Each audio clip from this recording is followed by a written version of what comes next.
this is Courtney, one of your hosts from this podcast called A Nefarious Nightmare. Pretty sure you've heard of it. But we are proudly partnered with Darkcast Network. Why am I here, you ask? Well, as we said in the Tommy Lynn Sells episode that dropped last week, we have so many new and exciting things we're working on in the background that we needed a week off from research and recording. So, you've heard us mention Keep It Weird podcast in the past, and they were kind enough to give us a listener favorite of theirs to drop here on our feed. I want to thank Ashley and Lauren for setting the standard in podcasting. These ladies are truly amazing and deserve all of the good things coming to them. So weirdos, show them some love, and welcome to Keep It Weird. Warning. This episode contains foul language, mentions of death, mental illness, and domestic abuse, and contains sound effects and music that could be triggering for some listeners.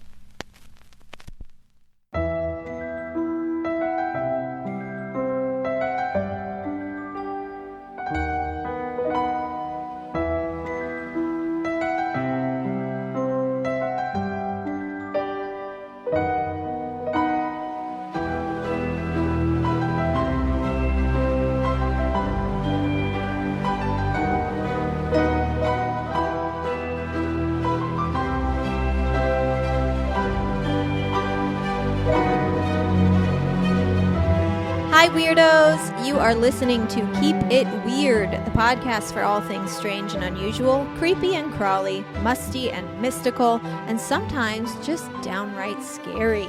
Each week we have the pleasure of hanging out and chatting about something weird, and this week is certainly no exception because we've got a fan favorite on deck.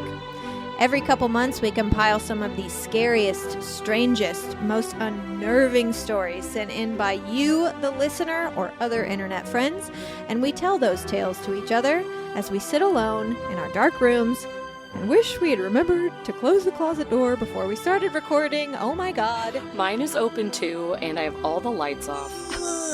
So, turn out the lights, pop in your headphones, and get under the covers because it's time for Listener Ghost Stories. My name is Ashley, and this is my co-host Lauren. Hello, weirdos. Hello. It's been a while. It's been a minute. It was back in March when we premiered. It was our first episode. Yeah. It was how we opened the season. So it has been a minute. We usually like to give you guys these a little more often, and we are sorry. We're the worst. We're terrible hosts. Why do you even listen to us? We're going to get better. But yeah, as soon as you were giving the intro, I did realize my closet door is open. I have no lights on. I don't know why I'm just sitting here in the darkness pretending that's okay. I'm very scared, but also very ready to get into some spooks. I'm illuminated by the lights of my computers. Same. And this MacBook. The mirrored closet doors are open, Lord. So that's really cool. Scary. Also, I love how you were like, we'll get better, and it's like, it's season 5. We are 5 years in. We're not changing. We're not going to change who we are. Listening, and you're like, I wish Ashley would not say like as much. It's not happening. This is who I am, baby. We both say like too much, so remain. don't just put that on yourself. Dude, it's so bad. We are ummers and likers and all the things. I remember in high school being at the dinner table and, dinner table conversation, like, what'd you learn in school today? How was your life? Like, connect with me, teenage daughter.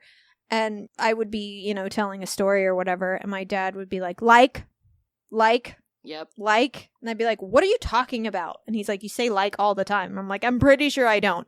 And then I got a podcast 12 years later. And you realized and it was turns true. out, sorry, Dad, I do say like a lot. Jeff Myers was the exact same way. He always called me out in both high school, in college. I'm pretty sure he called me out last year. Yeah. He always notices how much I say it, and I don't notice how much I say it, so he makes me mad, but it's fine. Thanks, Dads. Thank you, Dads. Before we get started, and boy, do we have to get started because we have 8 amazing, creepy stories to tell you today. I'm so excited.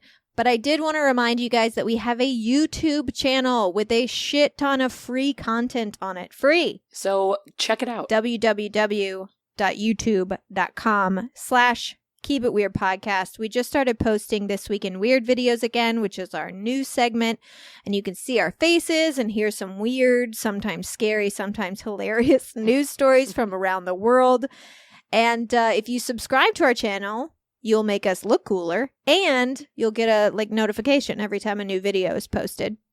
So if you want even more content, go to YouTube. And if you want even more than that, and you want to help us produce our show, head to our Patreon at www.patreon.com/keepitweirdpodcast and give us $5 the next time you skip that Starbucks latte.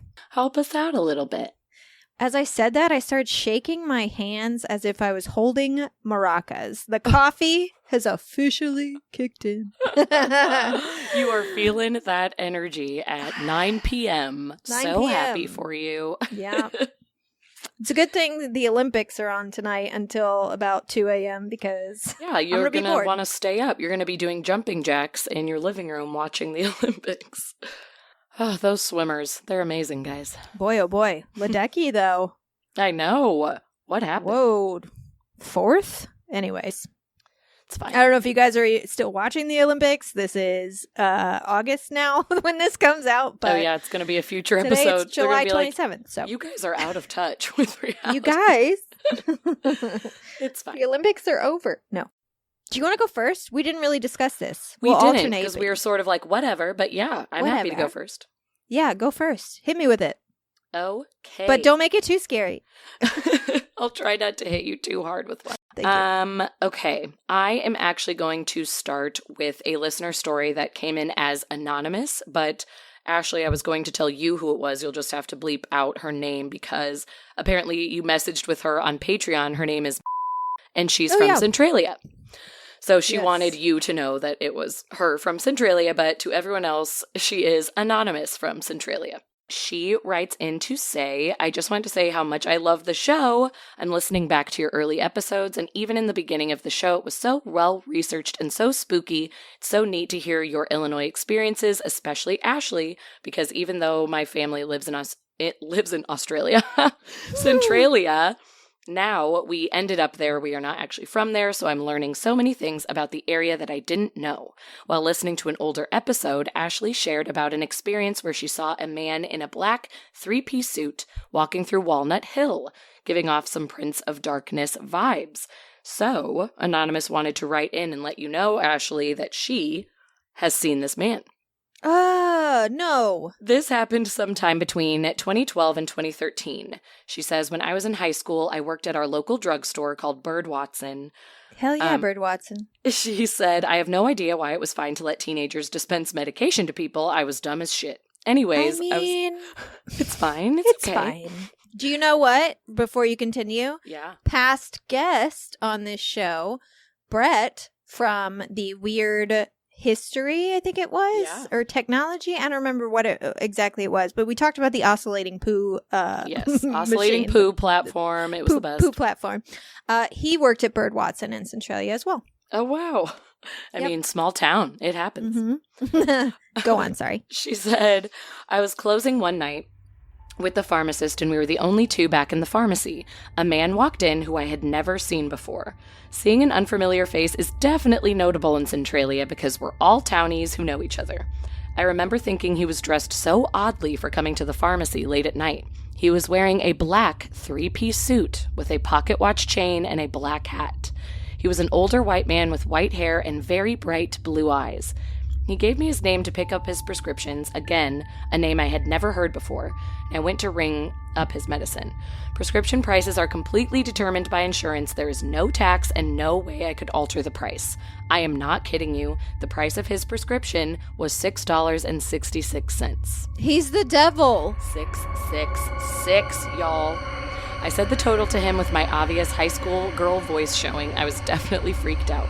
He looked at me, smiled, and made the deepest chuckle I had ever heard. He said nothing, tipped his hat to me, and walked out of the store. I turned around to the pharmacist I was working with and said, I think I just checked out the devil. The pharmacist was very spooked too, but we just laughed it off as a weird coincidence. I never saw that man again, and as far as I know, no one I worked with did either. So that is her creepy connection to you, but she also has a haunted house story that she wanted to tell. Oh man. I wonder if it's the same guy I saw. I know. Does that description sound like exactly what you saw? I don't remember. I do remember the suit. I do remember the hat. He was also carrying, I believe, a briefcase when I saw him. Okay. Because I was driving. Oh, but yeah, that's true. I just remember being like, what is happening? Why is this guy in a suit walking in Walnut Hill? Like, right. What? It just with a suitcase, with a briefcase. It was just so weird. And then, like, the way that he sort of like turned his head to watch my car, I was like, that's the devil. That is Satan. Yeah. Like, you had a bad feeling about it, and clearly she did too. And it's just sort of nuts that she seems like she saw the same person as you. So that's wild. So that was just that was the Ashley Centralia connection of Satan in the suit. But Anonymous also does have a ghost story she wanted to share as well. Anonymous says, we have had a lot of spooky things happen in our house, especially to my brother and his girlfriend at the time, now his wife. So I wanted to end with a story that apparently scared me so much I actually blocked it completely out of my brain for about 4 years. I was in my first year of college. I was 18 or 19. It was a Friday night, and I was home alone getting ready to go meet my friends and do some towny shit. I'm upstairs in my mom's bathroom in the house, and our upstairs level is open to the downstairs front room, off of which you can see the entrance to the dining room on one side and the living room on the other. So I'm walking from my mom's room, and I look down to see only what I can describe as a naked human with gray skin crawling on all fours from the dining room across the front room and back into the living room. It looked like a human, but it moved faster than any human could on all fours. No. It couldn't have been my dog because my dog was black, and whatever this was definitely bigger than my dog. I froze, but also felt literally no fear, as if my brain was fully in denial of what I was seeing. Instead of getting the fuck out, I decided to go to the living room and see what this thing was. I'm not saying it's a great choice, but I get why people in horror movies go and investigate spooky stuff. I walk into the living room and see nothing. I called my brother while I'm walking through the house because I was so spooked, and I tell him what happened. I don't remember calling him, but he says I did. I investigate everywhere, and there's no trace of anything out of place, so I just left, and apparently later told no one else about it and completely chose to edit the whole experience out of my brain. Several years later, we're back at the house with my brother and sister-in-law. My sister-in-law was talking about something weird that happened to her while she was waiting for my brother at our house alone. I said something to her about nothing like that ever happening to me, and I didn't know what she was talking about. Her eyes got big, and she says to me, "Are you kidding? You don't remember that naked skidder that ran in front of you through the house?" And now we just refer to whatever it was as the skidder, by the way. We're all talking and speculating about why weird things happen in the house. It was built in the 60s and not super old, and nothing ever really notable happened there. But later that night, my dad, who was not present for the ghost chat, starts talking about the history of the land where our house was built. It used to be an old apple orchard, which is why it's on the street at Orchard Drive. And it was owned by this old man named Perrin off of Perrin Street. Yeah. I was like, do you recognize it? You know? My dad said there used to be a stream on the land that went through the orchard. In the 30s, during the Depression, Perrin had a surplus of apples and refused to give them to the hungry people of the town and just dumped them in the stream when they began to rot. Perrin had hired the local police to shoot anyone who jumped into the stream to get the apples. So is it possible the skidder I saw was just a remnant of a person swimming through the stream to get something to eat? That's the only way it makes sense to me. I can understand why a horrifically painful event like that might very well scar the land that it happened on. Also, I'm sure there's an even deeper history of white people driving indigenous people off of this land, so lots of pain on the land all around, which is just great. I've heard about some other things happening in other houses on our street, and I can't help but think it all has to be related to the energy on that land. Mm-hmm. That is the end of Centralia's tale. Fascinating. I'm going to have to get the address, but somewhere around there. Honestly, fucking might be. No, it's not that street. But it's off of Perrine Street or Perrin Street. Yeah, I'm sure you know the name. I said Perrin. It was a total guess. It could be Perrine.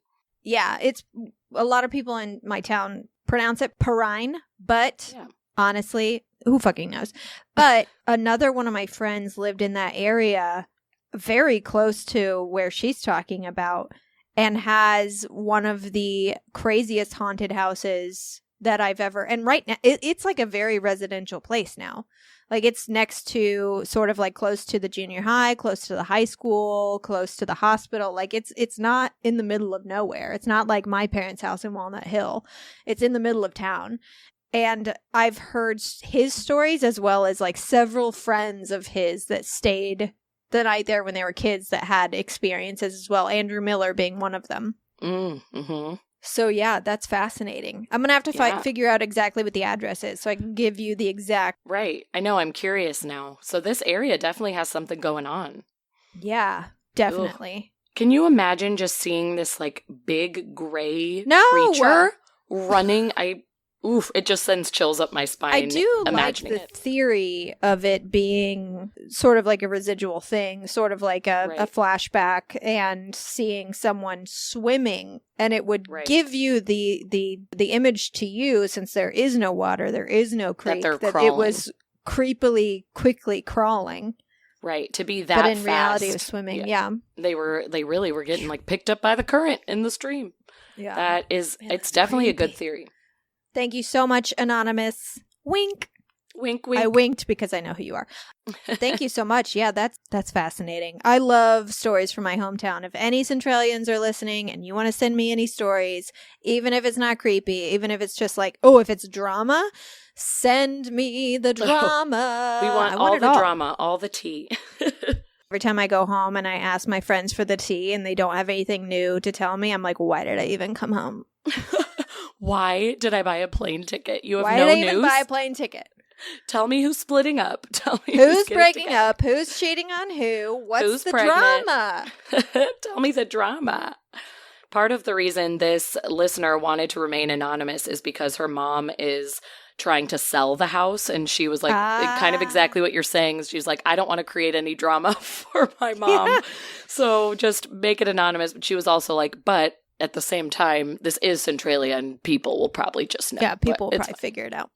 Yeah, I mean, that's the reason, so many people have told me to take the John Shakespeare story and everything that I've learned and all the evidence that I've collected to, Netflix or something, because it would make such a fascinating series. And it's like, maybe when my mom retires, but I'm not doing that shit while my parents still live and work in Centralia, because it's not going to shine a pretty light on the town or the police force, or, you know what I mean? There's a lot of names that are still like prominent in the town, lawyers, and it's just like, nope. When my parents retire and move away, absolutely. Yeah. But I'm not doing that to them while they're still there. Makes total sense. I get it. I also don't want to come home and get my car keyed. Oof, yeah. If you're in town, then you're going to get attacked for sure.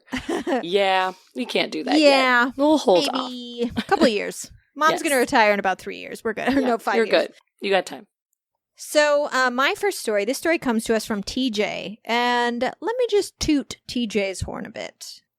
TJ is an artist, a poet, a craftsman, but maybe most importantly, TJ is a mobile crisis team peer support specialist in Alaska, and he travels around helping to teach life skills and promote emotional and spiritual recovery from drug abuse, PTSD, and mental illness. So he's a complete hero. We need more TJs in the world. What a wonderful person. And you, listener, can support TJ by visiting www.craftingjackson.com, where you can shop for art pieces, and he makes dream catchers. You could read his poetry and just find out more about what he does for his community.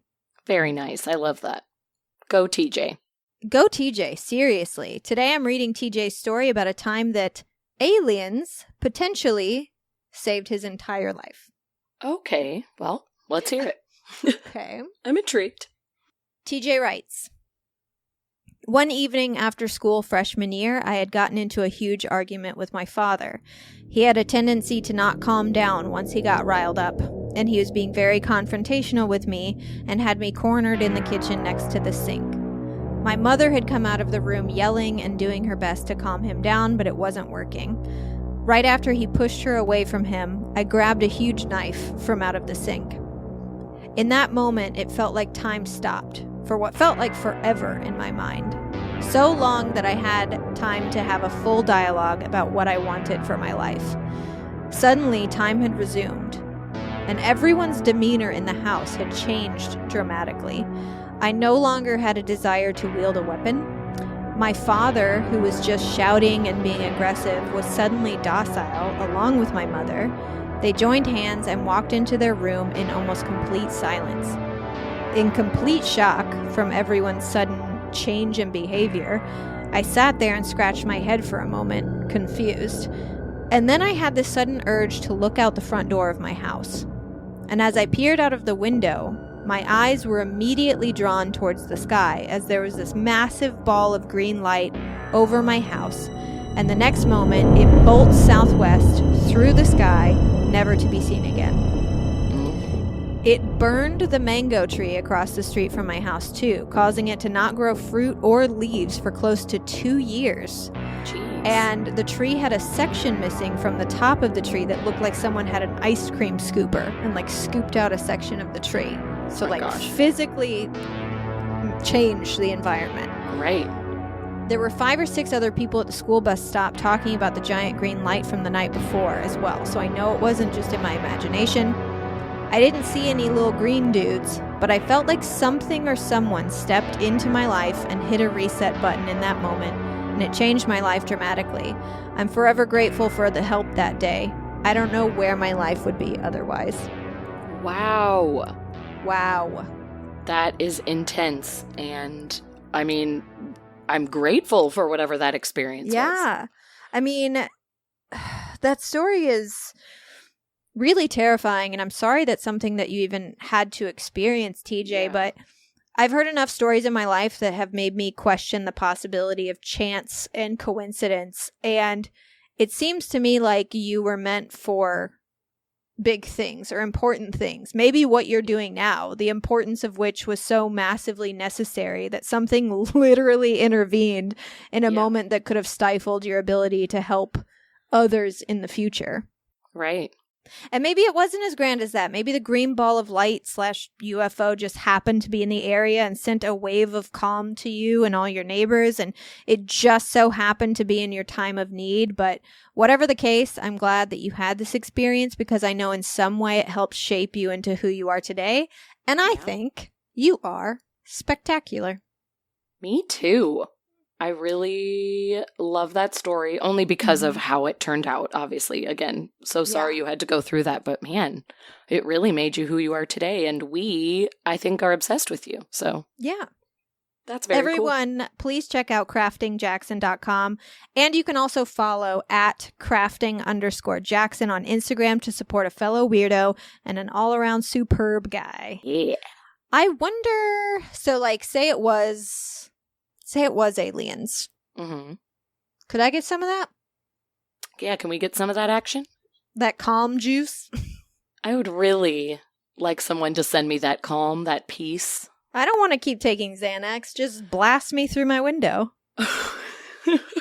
Who needs medication when I can get a window blast? Who needs medication when you've got aliens? Yeah, send a little bit of that our way, please, if you're listening out there, whoever you are. Yeah, I wouldn't hate it. Our next story is from longtime listener Justine, who writes in a lot, interacts with us. Yeah. Yes. Interacts with us all the time. We're so grateful for you, Justine. We got a past life potential theory, story thing going on from Justine. So this is really cool. Justine writes, "Hi, ladies. I wanted to send you a cool thing that happened to me recently. I thought you would appreciate it. I've always been interested in the theory of past lives. It has always resonated with me. One of my first memories, and up to about age 7, was feeling like I was away from home. I knew I loved my parents, but I wasn't home. That's the only way I can put it. I used to cry a lot that I wanted to go home, and I just felt out of place. A few years ago, I had a very vivid dream. I was in what I thought was an apothecary shop, and it was around 1910 by the look of it. I was working behind the counter, and it was very cold. The stove wasn't working properly, so the people in the store were wearing coats and hats, including myself. I can even describe what the coat looked like because it was so vivid in my mind. It was snowing outside, and I got the impression it was Christmas time because there were decorations and windows. One of the people in the store was my grandfather. All at once, we heard a loud noise and crashing sounds. I looked out the window, and a streetcar was crashing and skidding towards the store. I rushed everyone out, including the man who was my grandfather. However, I didn't make it out from inside the shop at the time. The last thing I saw was my reflection in the window and the streetcar coming at me. I could describe all of this in detail as well. For years after this dream, it bugged me. I looked for articles centering my search around Toronto since it looked like King Street and I am Canadian. Finally, I recently expanded my search and I finally found an article. No. Reading it, I felt faint. So now I'm going to go over to the article that she sent me. December 24th, 1917, she had said it looked around 1910. Yeah. A streetcar went crashing into a confectionery shop on Christmas Eve, and it killed 23 people in the crash. It was happening in Pittsburgh, and this article was pulled from the Pittsburgh Post-Gazette, and there is a picture of the streetcar and the confectionery shop on the corner that is just like demolished and crashed into, and crowds of people running around, complete chaos. And it's basically exactly what her dream was, exactly as she described, with only a few minor differences, but it is basically exactly what she had imagined, and it's just insane. So back to what she was saying. I had never shared the detail with my husband that the shop was on a corner. Looking at the sign, it was a confectionery shop, not an apothecary, which would explain why people were sitting inside. I'm still just floored. I'm so sure that I saw my death in a past life, and I'm so damn happy that I was right. I thought I would share. It's bizarre and cool, and I haven't shared it with a lot of people. I have had one other weird memory come up that was through a dream that brought up a lot of emotion as well, so I'm assuming there are more memories. I hope you girls are both doing well. Keep up the amazing work. It means so much to us weirdos. Ghost hugs, Justine. Thank you so much, Justine. 1, love you. Love hearing from you. Love talking to you. 2, that is insane. That is wild. I mean, it reminds me of the dream situation that you had, the prophetic dream that you ended up like finding things on, right? Oh, yeah, the girl that was murdered. Yeah. Like, I just kept thinking of Jessica. that like, it was in that same, category of just, you Yeah, of, remember like- such vivid details, and and then to see And it. you wake up knowing that it was more than a Right. dream. I mean, Yeah. I was literally like sobbing and like dry heaving because it was so, I mean, I like witnessed her death. So that was really, really horrible. But yeah, I know that feeling very well of like, I mean, I was researching like crazy, and at the time I lived in North Hollywood, California, so obviously I was looking in like my area, Right. because it was like, why would I dream about a girl in Colorado Yeah, exactly. who died, like her killer's on trial, so it wasn't even something like find her killer. It was just like, why is this happening? Right. But yeah, I know what that feels like to search for it and be like, I know this is fucking real. I know it's real. And it's like, yeah, any of us would have done what Justine did, looking like, okay, well, this looked like Canada. This looked like Toronto. Yeah. I'm Canadian, so this all makes sense. But then, the second you open up that search, and then to find an article that is so exact and in the timeline you were looking for, it's just, I cannot imagine what that feeling was like. I would have felt faint too. I probably would have thrown up. Did more research, you might have to like go to Pittsburgh though, because you might have to look in like local archives, but you might even be able to find the name of the person, and you can do more research on the person.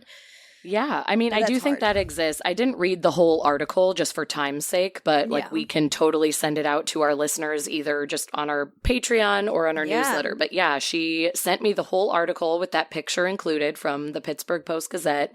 And also, if you just Google, like, Christmas Eve streetcar 1917, there are more articles that pop up about it and how it really affected the town, and that corner still exists and people remember and blah, blah, blah. Like, there's a whole history any of about our it. listeners from Pittsburgh, I know we have a couple, if you are looking for a side project and you want to be hooked up with Justine, let me know, and maybe you can help.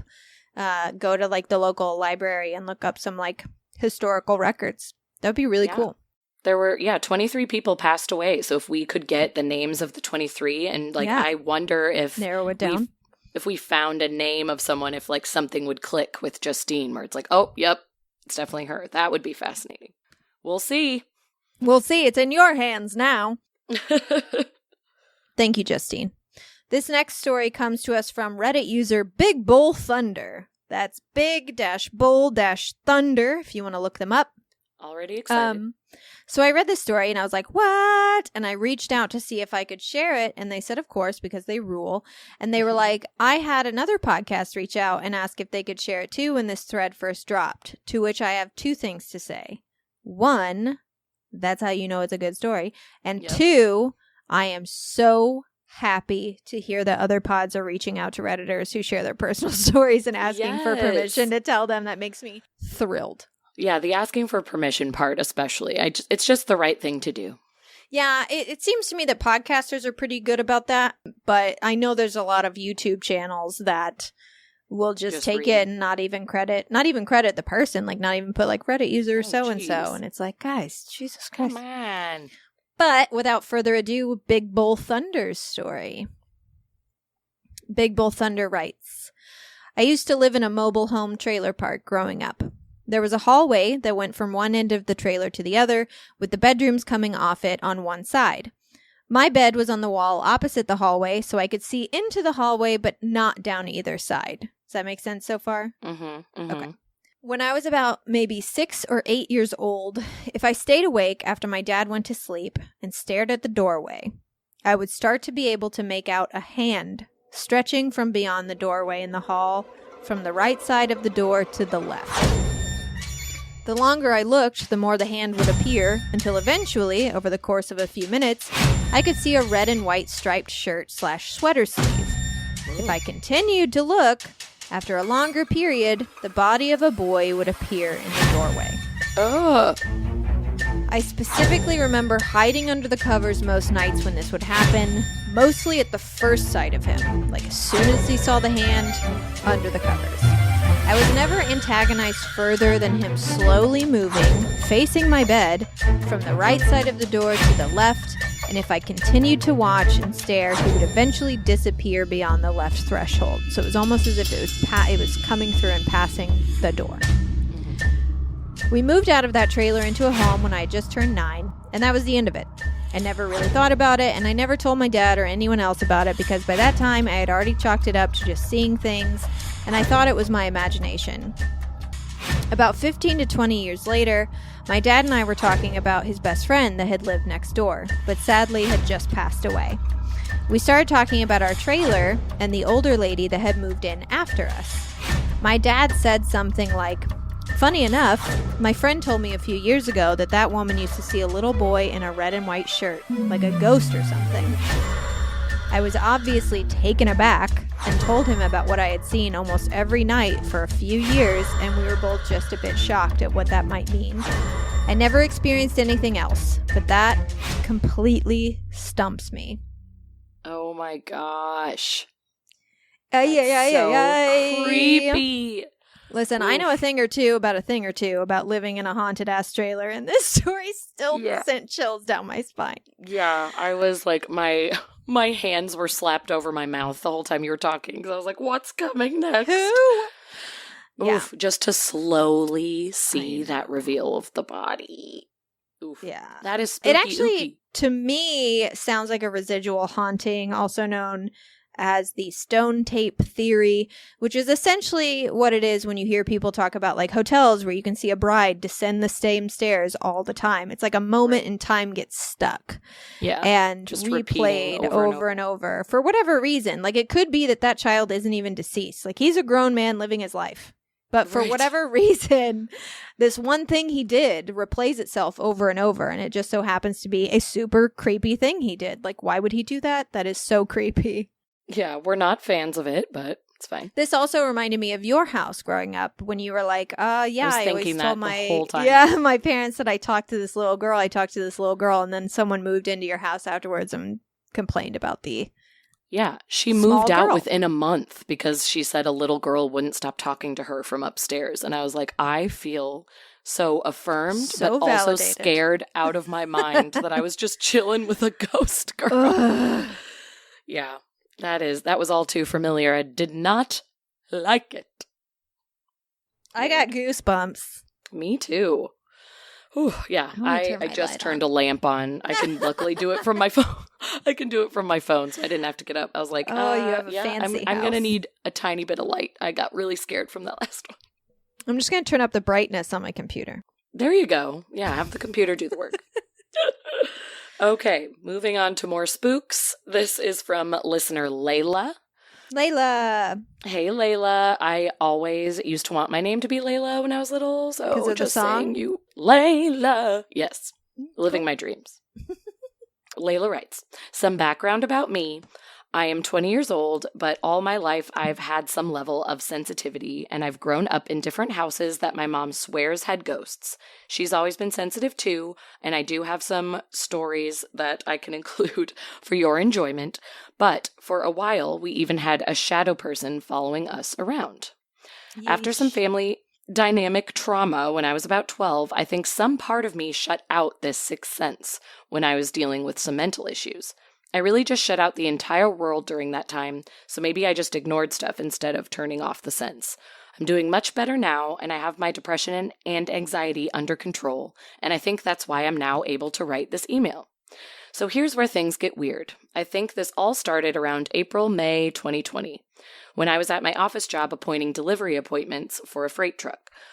I had my headset on, but I wasn't currently on a call. All of a sudden, I hear voices. I hear a conversation through my headset. I quickly checked the phone to make sure I didn't connect to a line. I checked the headset port, and I checked all around me, but I couldn't find a source for this conversation. I focused harder on it and tried to make out words, but was unable to. I took off my headset, and I could still hear it. I know it was a man and woman speaking, and it went away on its own time. It definitely lasted a good 3 minutes at least. At the time, I thought I was going crazy since my dad had recently been diagnosed with bipolar disorder with psychotic tendencies, but I now realize that this was just the catalyst for everything else. So jump forward to November 2020. I'm working at a daycare and things get wild. I've been touched, talked to, objects have been manipulated, and now I've even begun to have vivid dreams that come true weeks or months later. For example, I had recently started a serving job. In the weeks leading up to my start date, I had a dream of me serving a table of 6 inside, and I was on the side of the table near the wall and walking around it.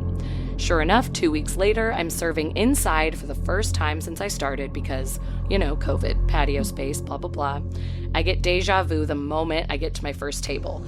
My first fucking table. It was exactly, and I mean exactly, like my dream. However, this wasn't a swaying or knock you off your feet out of reality type of deja vu moment. It was more like a calm recognition of exactly what was happening. Granted, this wasn't the first time I experienced it, but it was one of the more recent.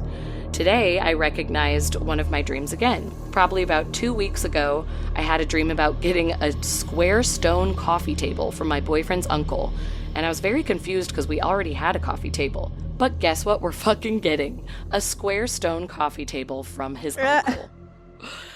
So now I want to talk about my daycare stories from the daycare job that I mentioned before. One time when I was talking to a parent in the toddler room, on our way out, I shut off the lights, and immediately a bulky ambulance toy on the top shelf went off, like someone had pressed one of the buttons that you have to push down on top of the car.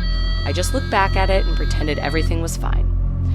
Another day, we have this thing at my daycare where if you want to speak with us, if we're talking with another adult or child, you have to put your hand on our shoulder to let us know that you're there, and when we're done with our conversation, we will speak to you. It's to teach the kids not to interrupt. Well, I felt a hand on my shoulder near my back, and I thought a kid was standing back there and needed to tell me something. So I finished talking with the kid, I looked over my right shoulder to exactly where the hand was, and the feeling immediately disappeared and no one was standing there. There wasn't a kid behind me at all, and no one even passed by me while I was talking to the kid. It was very bizarre. Yeah. I also think the staff bathroom sink is either hella broken or haunted. It's a motion sensor sink, and it tends to go on and off randomly as if hands are in front of it, but when no one is in the bathroom. It'll go off while you're using the bathroom, and you'll almost quite literally shit yourself because it comes on so suddenly. Also, after a while, after a while it stops working altogether for a couple of days and then starts working again. No maintenance has been done on it, it just happens out of nowhere. I remember asking the sink to stop running out loud once, and it actually stopped, and then it worked normally for me when I needed to wash my hands. It's super strange. My coworker has told me that when she works in the baby room, toys would go flying off of the shelves. They wouldn't fall, they wouldn't tip over, they would fly off of the shelves. And finally, there was a day when I was coming off of my break and hanging up my purse. My lead teacher had just left to run to the store when I heard a deep male voice say, "Hey," right into my ear. It took me by surprise, so I instinctively looked to my right. Nothing. I looked down at the kid sleeping beneath me. He has a high voice because he's only 5, but I had to check. He was passed out. I finish hanging up my purse and spin around and find that there are no other adults in the room with me. I'm sort of scared, but also it was super cool to hear such a clear voice. And it was so close to my ear that I could feel the energy of the voice on my ear. Like if it was a real person, I would have felt their breath. But there was no breath, just energy. I still have to tell myself that it did happen and that I'm not making it up. Part of me thinks I'm going crazy, but this came out of nowhere. I'm so confused, and I would like if you guys could please help. I just need to know what I'm experiencing since I don't know a lot about psychic shit, or ghosts for that matter, and this is the first time I'm experiencing it. It's been happening a lot since I started working at the daycare, and I wonder if I just picked up some energy or some spirit and I brought it home with me. Or maybe there's just a lot of energy there at the daycare, and it's forced back open my sixth sense that I had when I was younger. I don't know, but any help would be appreciated. Wow. First of all, all bathrooms are haunted. Yes, right? We have so many haunted bathroom stories, including mine from like season 1. Something's going on in bathrooms. So first of all, these stories are super creepy, and we appreciate you, Layla, but also Layla was writing in to also kind of get some advice, which could come from both us or our listeners who want to write in and help that we could read on a future episode. But Ashley, what are your initial thoughts? Yeah, well, first of all, listeners, if you have experiences like this, please, write in with your advice for Layla. Yes. Because I would like to hear what you have to say as well. But I hear conversations too sometimes, usually when I'm focused on something else, or if I'm meditating, or especially when I'm trying to go to sleep and turn my brain off. And it's never a familiar voice, and it's always random, and it's always very confusing. Like it never has anything to do with what I'm thinking about at the time. It always just like intrudes into my thoughts that I'm already having. And when I try to pay attention to it, I can't. It like evades me. It like goes away. It's I can only hear it when I'm not paying attention to it. Yeah. Does that make sense? Yeah, so that does make sense. So as soon as I'm like, crazy. What is that? And I try to listen. Then it goes away. It goes away because I'm not using, I'm trying to use my ears for something that you can't use ears for. With your ears. And I haven't quite figured it out. It's called clairaudience, and it's a form of, clairvoyance. And I haven't figured it out. So I also would like to know if anyone has figured out how to hone in on it. Yeah. But I at least know how to make it stop. Just pay attention to it and it goes away. But I think a lot of people with depression and anxiety have a sensitivity to the paranormal. It really does seem like a recurring theme. Yeah, it happens a lot. Mm-hmm. And if you notice, we have a lot of podcasting friends who also have paranormal podcasts, and they're really interested in this stuff because they've had experiences. And they'll, be like, I have to take a social media break or a break from the podcast. My depression is really... It's just a theme that seems to run through a lot of people who have paranormal experiences. And I honestly, agree. One day when we get to the bottom of it, when we figure out, what the paranormal is scientifically, I guarantee that we find a connection. I agree. Because what's happening when you have anxiety and depression, especially with the depression part, you always think that it's your brain not producing enough of something. Mm-hmm. And your body really does have trouble producing things like serotonin and things like that. But what's happening is actually certain receptors are getting too much information. So you're really actually, if even though like you feel numb and you feel detached, you're actually feeling like too many things. Yeah. And so it causes your brain to, it causes it to shut down. And then it stops producing the things that you need. And that's why medication can sort of block some of those things and whatever. So really, it does seem that those same receptors have something to do with receiving the information when it comes to paranormal events or paranormal activity. Yeah. But you also have to be careful that you aren't experiencing something like schizophrenia. Right. That is true. But if you don't have it, I don't really have any advice except to say don't be afraid of it.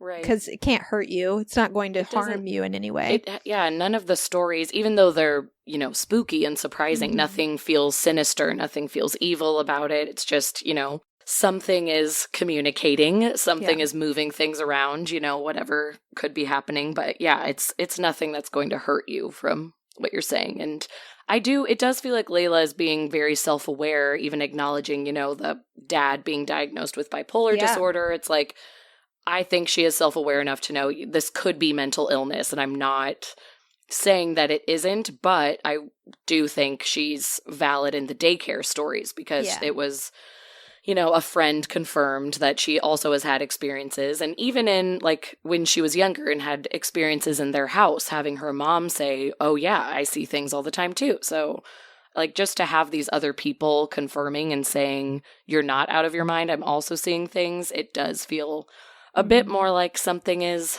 either following you, attached to this daycare, or... Yeah, that was the other thing, the daycare thing. I've actually heard a lot of stories about daycares and schools and things having strange activity, poltergeist-like activity, and I think that the energy of children is actually a conduit for strange activity because, one, what has more energy? Nothing more than a child. A room full of fucking children. A lot of new parents say the same thing, that having a child, all of a sudden things are happening in their house that have never happened before since they had a kid. Yeah. Right. And I don't know if it's because, like I said, the energy of these children is just so wild that it's like putting batteries in paranormal activity and it ramps it up. Or if they are drawn to children. Because children, more often than not, can sense them, can see them, have an open mind to them, are closer to the other side because they're younger. Invite them in because they're just like, hey, you look friendly. Yeah. So it could honestly just be that it is a daycare, and sometimes places where there are a lot of kids causes weird things to happen. On either end of the spectrum, a lot of children and then a lot of, old folks' homes. And hospice care. I was going to say. Yeah. And hospice, too. Like kind of what my sister talked about in our bonus episode. Yeah, it's like the two ends of the spectrum are the most in touch. So that is a very good point. I think that daycare could absolutely just have a lot of different energies going on because of all the kids there. And then Layla, to your point, you said maybe this is just kind of my sixth sense, as you called it, my sensitivity being ramped up again because of the daycare. It's like it kind of... things were happening there, so it sort of opened you up to it again, because you, as you said, hadn't really felt it since you were younger, but suddenly it's there, baby. So you can thank all those toddlers for that. Yeah, thanks, kids. I'm Edward October, and I'm here at the October Pod Ranch in the Great Smoky Mountains. Almost every night here, there's a ghost story party around the campfire. In my family, we believe that scary stories are best told around a roaring fire with a bottle of wine. That's why bold individualists everywhere choose Octoberpod for their retro horror thrills. Our stories are so good because they're told with such care, understated, moody, and, above all, chilling. Why don't you join us? For retro horror of impeccable taste, choose Octoberpod. Find us on YouTube or at octoberpodvhs.com. Octoberpod. Retro horror for bold individualists. This next storyteller is remaining anonymous. This is a short one, but it's really interesting, and I am fascinated, and I need your thoughts. Okay. Anonymous says, I was camping with my husband and his family at a small remote lake in our state. Our state, New Mexico, has always had many stories of paranormal activity just about everywhere. Well, on this camping trip, there were about 10 of us off the shore of the lake and one other group of people camping, maybe like 6 of them at the next site over off of the shore. It was nighttime and both our group and the other were doing typical activities, making s'mores, having a few drinks, telling stories, when all of a sudden we all heard what sounded like a little girl yelling out for help. The other group of campers asked us if we had any children in the group, and we didn't. Neither did they.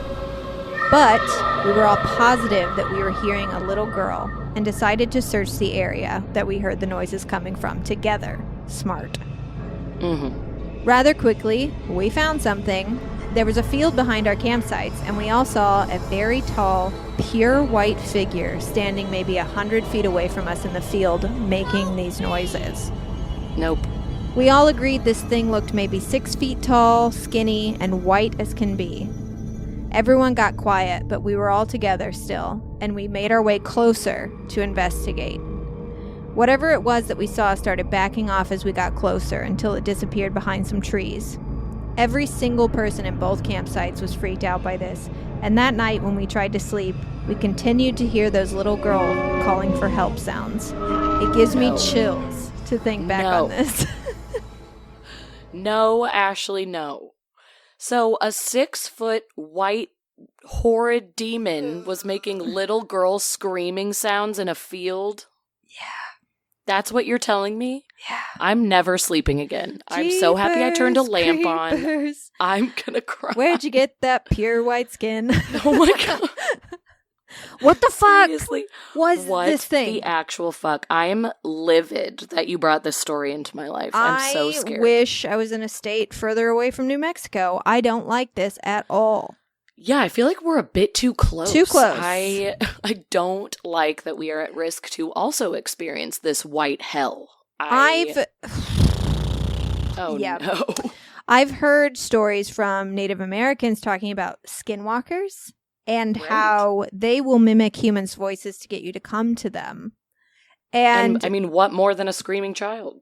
Seriously, like a child asking for help. And that's kind of what I felt. I felt like this thing was trying to lure you to it. Uh-huh. And maybe when you all went together, which, again, super smart, it ran off and hid and then continued to make sounds to try and get 1 or 2 of you separated from the group to come to it. Yeah. Because 16 it people might somebody. be too many to take on for a creature, but if they can lure 1 or 2 of you in. Oh, God. So smart that you guys traveled in a group. Always travel in a pack. Don't go off into a forest or an open field alone. That's just downright stupid. Oh, my goodness. My goosebumps just came back, and it's starting to hurt. Do you ever have goosebumps so bad on your arms that it hurts? Yes. Yeah. Then it turns into like prickles, and it's not okay. I'm prickly. Yeah. Getting all prickly, and the hairs start to, like, if it happens on your legs, the leg hairs immediately start growing back in. It's just a wild time. But Anonymous, thank you so much for letting us read your story, and I'm glad that you were wicked smart on your camping trip, and you survived to tell us about this thing.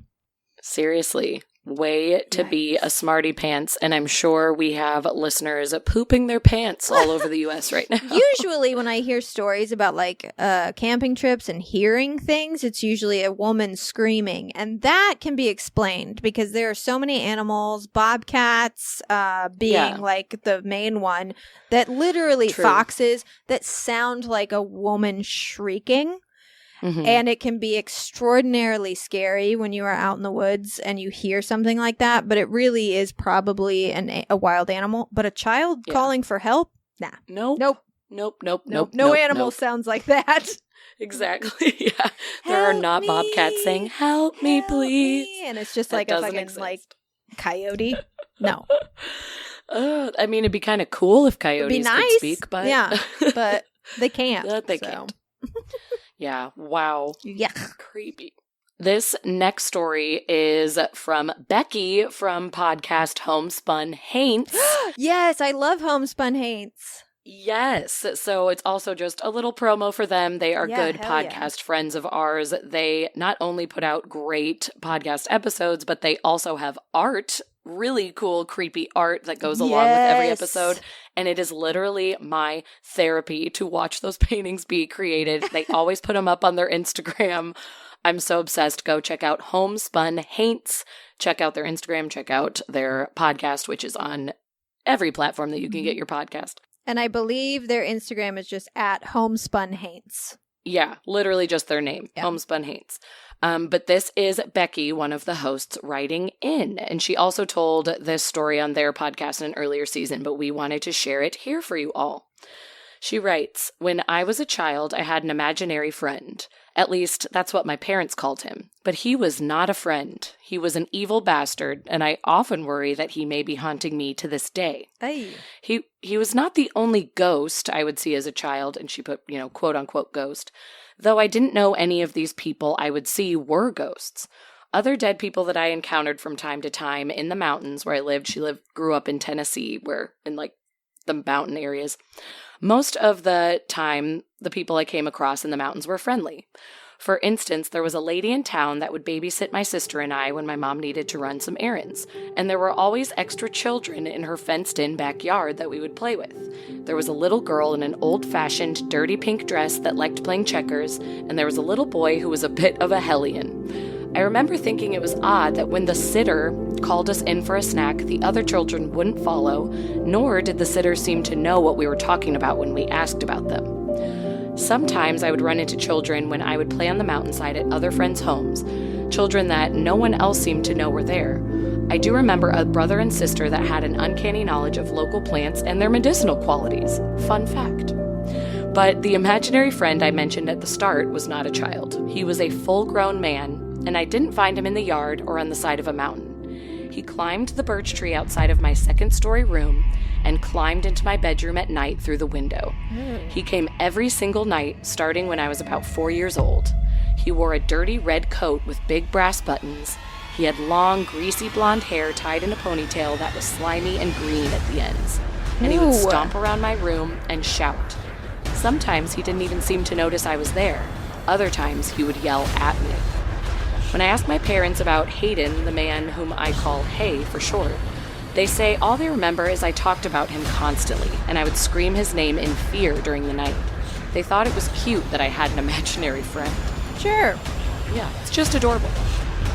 One day, I had had enough. Hay had been tormenting me for nearly a year at that point, and his nightly visits, where he would pace, mutter to himself, and scratch his scraggly chin, were ruining my sleep. This night was not that different from others. He paced, he muttered, he yelled, and then suddenly, he was calm. I said something to him, and he seemed to be placated. He sat on the bed next to me and stared at me. I said something else, I don't remember what, and on a dime he turned and became angry again. He shoved his wild eyes right into mine and screamed at me.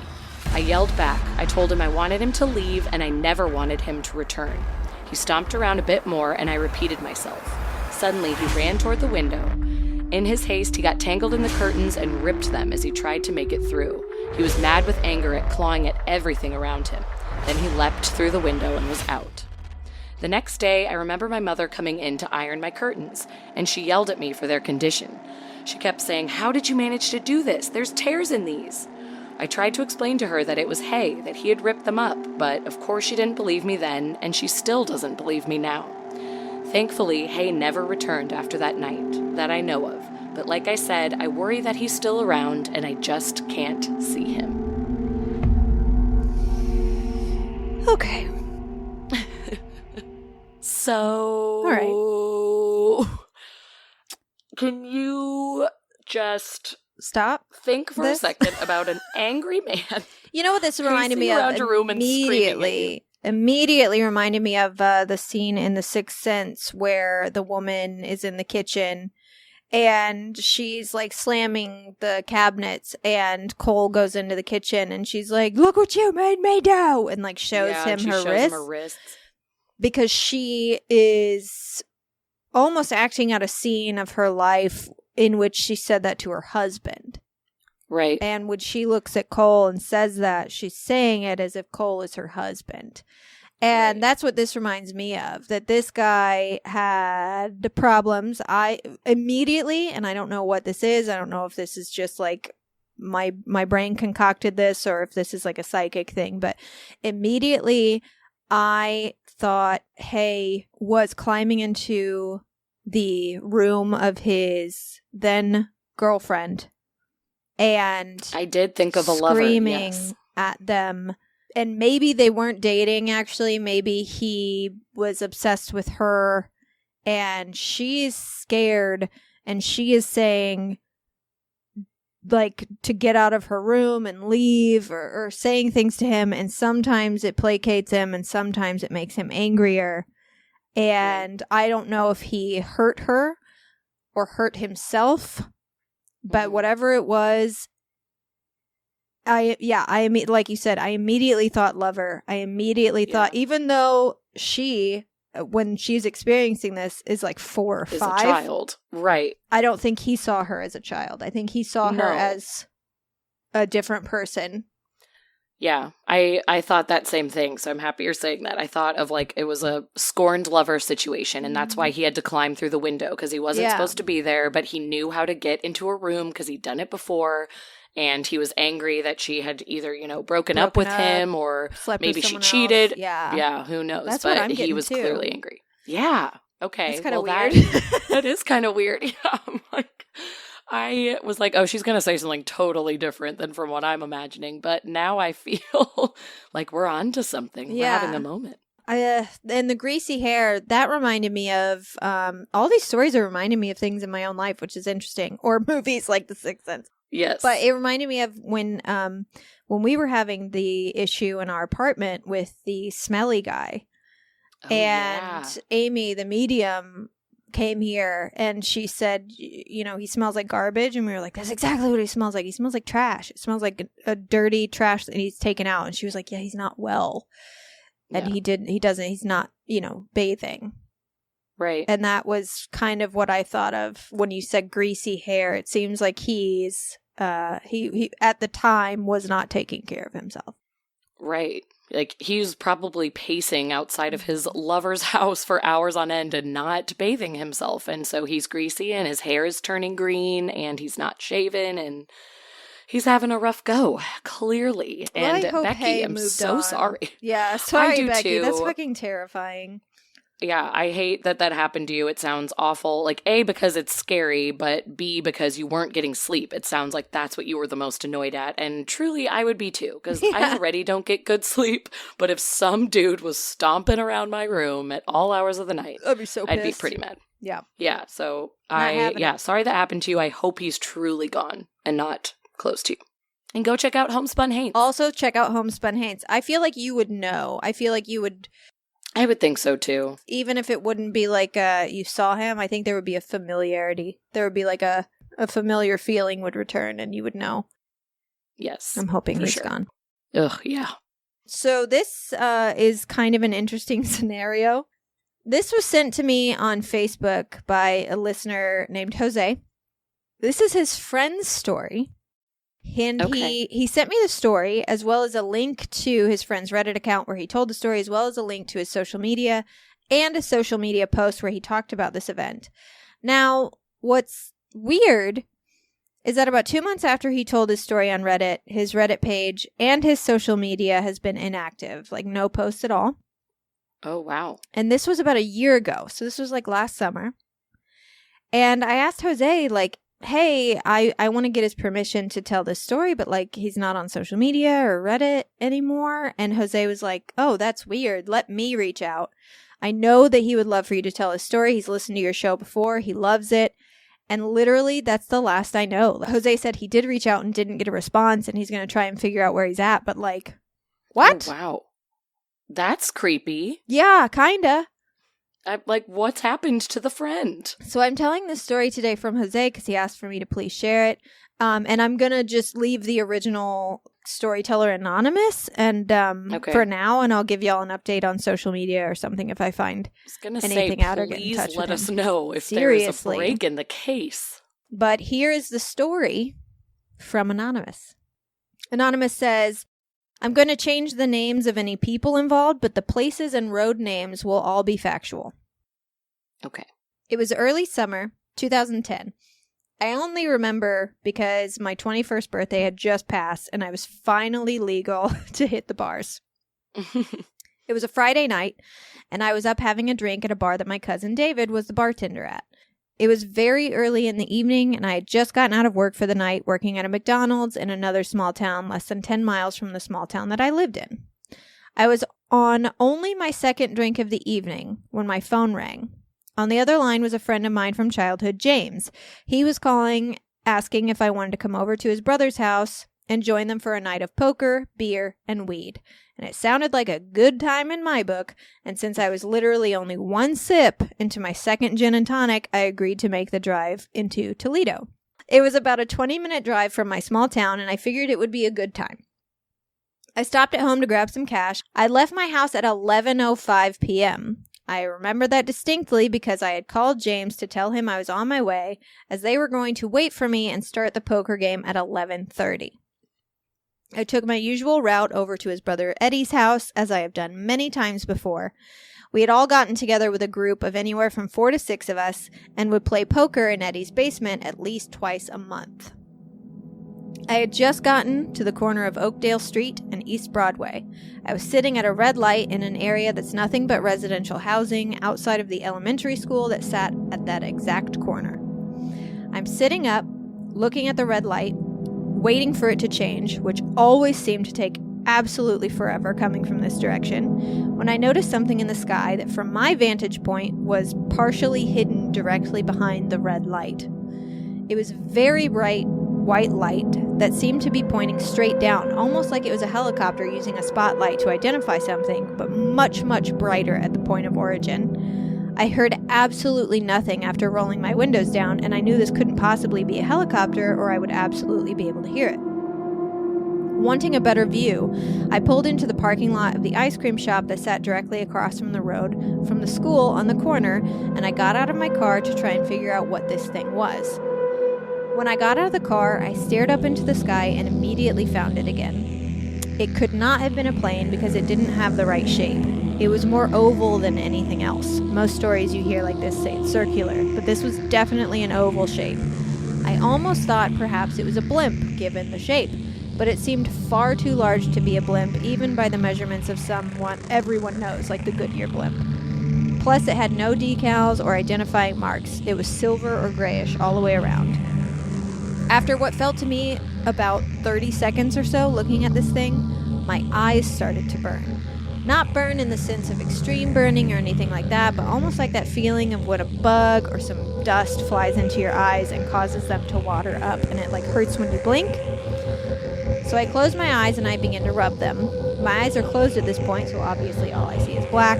And after finally getting my eyes to stop bothering me, I try to look up again and find it, only for it to be gone. I looked all around, but I couldn't see it anymore. And this is a very densely populated neighborhood with houses, trees, etc., able to obscure any view of things you look up into the sky to see. So after a little less than a minute, I decided, oh well, time to go play poker. So I get over to Eddie's house, which is about 4 blocks from where this had taken place, and I knock on the basement door. A few minutes go by, no one answers, so I decide to go to the front door and knock. I figured maybe since I'm probably 5 or 10 minutes early, they could be upstairs playing PlayStation. I knock on the door, but still no answer. Finally, I start knocking very loudly on the door, almost pounding. Eddie finally answers the door and says, "Man, why the hell are you knocking on my door this late?"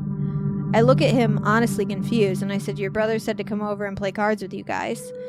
He stares at me for what felt like an eternity and finally responds, "Yeah, man, I know he did. He called you 5 or 6 hours ago, man. It's 4:30 in the morning. How late did you think we would be playing?" This scared me quite a bit, as from what I had remembered at this moment, it could not possibly be any later than 11:25 to 11:30 at most. I attempted to play it off and say, "Damn, man, I must have lost track of time. Can I use your bathroom before I head back home?" And he agrees, and he tells me I should splash some water on my face, as I look like I'm either drunk or haven't slept in a week.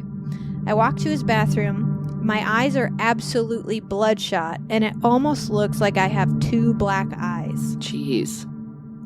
To this day, I have absolutely no idea what happened to me that night. I have no explanation for the lost hours worth of time, how I could not have possibly noticed that much time had passed, or how on earth my eyes got irritated, red, and bruised. I don't want to pretend to know what it was and explain it, or even assume that whatever it was I saw that evening had anything to do with it, but it has creeped me out ever since. Wow, wow, wow, wow, wow. Loss of time, object in the sky. We all are thinking the same thing. Mothman. Definitely Mothman. Well, that was actually something that happened with Mothman, the irritated eyes. That's and true. A couple other UFO sightings as well, where people have said that their eyes have been irritated. Yeah, the whole thing with afterwards. Mothman was like burning eyes or like having, I mean, didn't even some people say like things like came from their eyes? Or maybe I made that up. Came from their eyes. Like, I don't remember that. I didn't know if there was like liquid coming out of people's eyes or if that well, was just... there was the one guy got partially blinded. Maybe that's what I'm thinking of. There might not have been liquid involved. He had like a red rash on his eyes. Ugh. So this story's even scarier because we don't know where he is right now. Yeah, I need to know where this man is. I want to know that he's safe because this is I know. bonkers. More than likely, he's just a guy who deleted his social media during COVID lockdown like most of us did because it was a fucking nightmare. But also maybe they came back for him. I know. What if somebody scooped him off the earth? So- That is Crazy Town, USA. I cannot believe it. Jose, please. I really hope Jose gives you an update. Thank you, Jose, for sending that in. And Yeah. Anonymous, if you're listening, please write us. We want to know that you're okay and that you are still on Earth. Yup. I also very quickly, because I told you I had someone respond today and give me permission to tell their story. Yes. It's very short, so I'm Okay. going to tell it now. It looks like we have time. So Yes. this is actually Reddit user Hauser84. And they posted this little experience, or it's sort of an ability that they have. And basically, I want you guys to write in if you have similar abilities, because I want to know about it. Hauser84 writes, I have this thing where I get glimpses of a moment in people's lives. Imagine if a GIF version, you know what? Fuck it. GIF. It's GIF. The creator of them said so. Ugh. I hate it though. I have this thing where I get glimpses of a moment in people's lives. Imagine a GIF version of a moment of their life. It happens randomly. I can't control it. Could just be an overactive imagination, but I know there is accuracy in some of these glimpses. One day, while I was talking to my manager, I got a glimpse of him being violent towards a woman. No idea who she was, but I could see him harming her, and I made it a point to kind of avoid any personal interactions with him because he was always very persistent on making his employees his friends outside of work. Sometime later, it comes out that he was being charged with sexual assault, and a ton of women that worked with us came forward saying that he would be inappropriate with them. Could be just a huge coincidence, but that vision of him harming the woman really stuck with me and reflected a lot of what came to light about him. Dang. That's crazy. Not to mention another M. Night Shyamalan movie, but this reminds me of Unbreakable. Mm-hmm. The ability that Bruce Willis's character had where he could sort of see your sins, Yep. see the crimes you See the committed. bad things you were doing. Mhm. It's like a blessing and a curse. Like you can potentially help someone, but also I can't imagine seeing all that darkness. I hope it's not always dark. Did they say? Well, that's what I was wondering. They were going to send in some other instances, and then I was like, "Ooh, gosh, we're recording tonight." So I think they're still going to send me a couple more times that this has happened, because I am wondering too if it's just like sometimes it's a person in a field of flowers, Right, or like a happy moment. if it's always because with not to bring up Bruce Willis again, but in that case, in that instance, which is fiction, Yeah. Ashley. He would see dark things like Right. stealing, cheating. Yes, it was always something bad, which is, that's why I'm curious now if you ever see like a first kiss or a baby being born. I want to know more.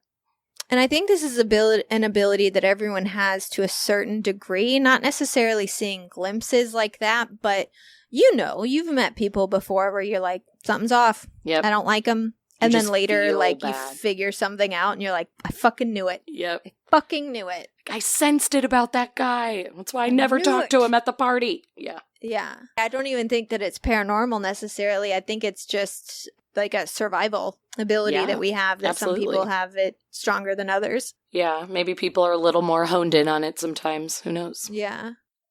That's very cool. Now I am very curious to see if any of our listeners, any of you out there, please. write in and let us know if you have anything similar, or even if you've only experienced it like once or twice. Tell us about it. Please tell us. Yeah, write us. Our email address these days is keepitweirdpodcast@gmail.com. That is where you should always send your listener ghost stories. Sometimes if you message us on Instagram or Facebook, I know someone sent me a listener ghost story in the last couple months, and I fucking can't find it because I did not write the username down, and bummer. I feel like a real jerk. But yeah, always email it to us, keepitweirdpodcast@gmail.com, and then that way we can actually save it. It's a lot easier for us. We file it away. It's much easier to organize. It helps us a lot, and we want to read your stories. And if you wrote Ashley a story a couple months ago, send it to our email. Yeah. Yes, please. So I can save it. But that's all the time we have this week for Keep It Weird. Thank you so much for tuning in and listening to our show every week. If you haven't already, follow us on social media @KeepItWeirdCast and send us a message and introduce yourself. We love meeting you. We also have a Facebook group where we all share stories and memes and links with each other, and it's a total blast. So if you have Facebook, join us on there as well. If you have some extra pocket change and you want to help us produce this show, head over to our Patreon and donate $1, $5, or $10 to the show once, or you can set it up to donate monthly, and you'll get bonus episodes and a newsletter and discount codes for merch, and you can do all of that at www.patreon.com/keepitweirdpodcast.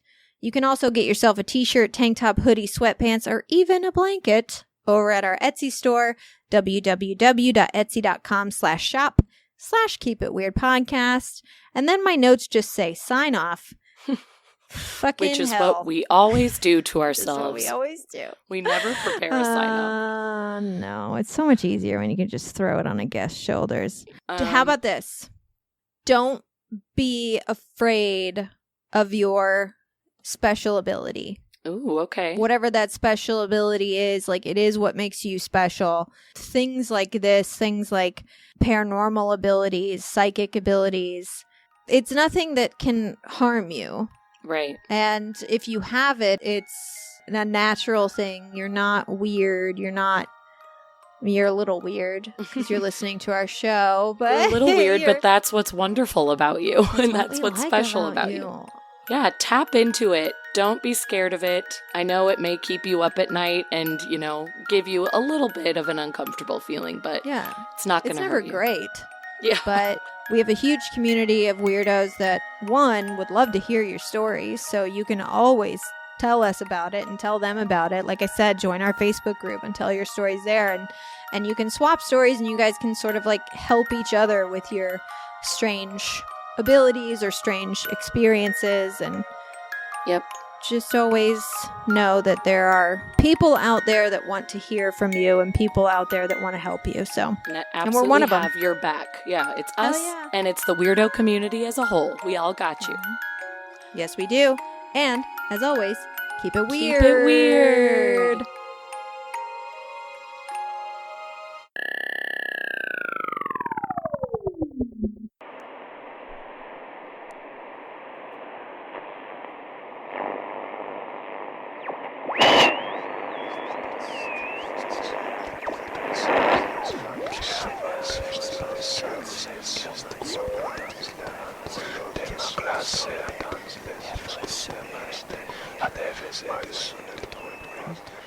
Democracia.